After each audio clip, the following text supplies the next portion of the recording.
നിന്നെ കുറെ നാളായി ഞാൻ അന്വേഷിച്ചു നടക്കുന്നു. എന്തെങ്കിലും സഹായം ആവശ്യമുണ്ടോ? സഹായം വേണ്ട, മേടിച്ച പൈസ കൊണ്ട് താടാ. ഔസേപ്പ നീ കളിക്കല്ലേ. ദേവി കണ്ടോ, ഗൾഫ് കേസാ, വളരെ അർജന്റായ ഒരു കാര്യത്തിനാണ് ഞാൻ പോകുന്നത്. നീ വണ്ടിന്ന് വിട്. അത് ശരിയാവൂല. ഔസേപ്പ നിനക്ക് സംഗതിയുടെ സീരിയസ്നെസ് മനസ്സിലാവൂല. എനിക്ക് തരാനുള്ള പൈസയുടെ സീരിയസ്നെസ് നിനക്കും മനസ്സിലാവില്ല. ആഴ്ചയിൽ പുതിയ ഷർട്ടും പാന്റും ഇട്ട് ജെത്തി നടക്കണം. പൈസ ചോദിക്കുമ്പോ എന്താ അത്ര വിഷമം? എന്ത് വിഷമം? ഒരു വിഷമവും ഇല്ല. നിനക്ക് ഞാനിപ്പോ എത്ര രൂപ തരാം? 900 രൂപ അങ്ങോട്ട് തരണം. 900 രൂപ. ഈ സൈക്കിളിന് ഒരാൾ 400 രൂപ വില പറഞ്ഞിട്ടുണ്ട്. ഇത് അങ്ങോട്ട് കൊണ്ടുപോയി കൊടുത്താൽ 400 രൂപ ഇങ്ങോട്ട് വാങ്ങിച്ചാൽ നിന്റെയിലേക്ക് തന്നേക്കാം. ബാക്കി എത്ര രൂപ ഉണ്ട്? പോയിട്ട് 500 രൂപ. 500. ഈ വാച്ചിന് ഒരു 300 രൂപയെങ്കിലും കിട്ടാതിരിക്കോ? ഈ 300 രൂപ എന്റെ കയ്യിലേക്ക് കിട്ടേണ്ട താമസമേ ഉള്ളൂ. നിനക്ക് അങ്ങ് തന്നേക്കാം. പിന്നെ എത്ര രൂപ ഉണ്ട്? 200 രൂപ ഉണ്ട്. 200 രൂപ. ഇന്നെന്താഴ്ച? ഇന്ന് ബുധനാഴ്ച. ഇന്ന് ബുധൻ. ബുധൻ, വ്യാഴം, വെള്ളി, ശനി. നമ്മുടെ കളത്തിലെ മഹാദേവനില്ലേ, ഈ ശനിയാഴ്ച അവൻ എനിക്കൊരു 300 രൂപ തരാന്ന് പറഞ്ഞിട്ടുണ്ട്. ആ 300 രൂപ ഇങ്ങോട്ട് കിട്ടി അതും തന്നേക്കാം. ബാക്കി എത്ര രൂപ ഉണ്ട്?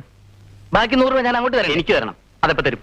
അതിപ്പോ എപ്പ തരൂന്ന് പറ. അല്ല വേണം, ഇപ്പൊ ഇല്ലെങ്കിലും കുഴപ്പമില്ല. ഉള്ളപ്പോ തന്നാ മതി. എനിക്ക് യാതൊരു വിരോധമില്ല. നിന്നെ പോലെ വഴി പിടിച്ചിരുത്താൻ ഞാനൊരു ദരിദ്രവാസിയല്ല. അപ്പൊ വൈകിട്ട് കാണാം.